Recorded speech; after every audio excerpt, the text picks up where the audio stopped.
A drive shaft is an important part of a vehicle that helps move power from the engine to the wheels. If it becomes worn, damaged, or unbalanced, the vehicle can shake, make strange noises, or drive roughly. There are simple ways to check if a drive shaft is bad. When you start the vehicle, listen carefully to the sounds it makes. A healthy vehicle should start smoothly without loud or strange noises. If you hear a clunking, knocking, or thudding sound, it may be a sign of a bad drive shaft. These noises often happen when the vehicle is shifted into gear. While driving the vehicle, listen carefully for any unusual sounds. A bad drive shaft can make clicking, rattling, or squeaking noises. These sounds may become louder when you speed up, slow down, or drive over bumps. Sometimes the noise changes when turning. If the sound continues while driving, it is a strong sign that the drive shaft may be worn, loose, or damaged. When accelerating, pay attention to how the vehicle feels. If the drive shaft is bad, you may feel shaking or strong vibrations as speed increases. These vibrations often start small and become worse the faster you drive.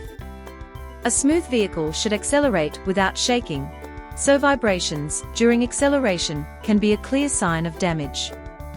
While driving, notice how the floor and seat feel beneath you. A bad drive shaft can cause vibrations that travel through the vehicle's body. These vibrations are often felt in the seat or floor rather than the steering wheel. If the shaking feels strong or constant, especially at higher speeds, it may be a sign that the drive shaft is worn or loose. When the vehicle is parked safely and turned off, take a moment to look underneath it. The drive shaft is a long metal tube that runs from the transmission to the wheels. Check if it looks straight and secure.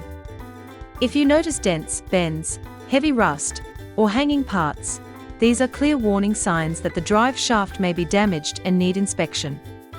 Inspect the joints at both ends of the drive shaft carefully. These joints help the drive shaft move smoothly while driving. Look for looseness, cracks, or damaged parts around the joints. If the joints feel loose or make clicking noises, they may be worn out. Damaged joints can cause vibration, noise, and poor performance, showing that the drive shaft may need repair or replacement. With the vehicle turned off and safely parked, try moving the drive shaft gently by hand. A good drive shaft should feel firm and tight with very little movement. If it feels loose or shifts too easily, the joints may be worn. Too much movement can cause noise and vibration while driving, which means the drive shaft may be damaged and needs attention. So, by applying these tips, you can check if a drive shaft is bad.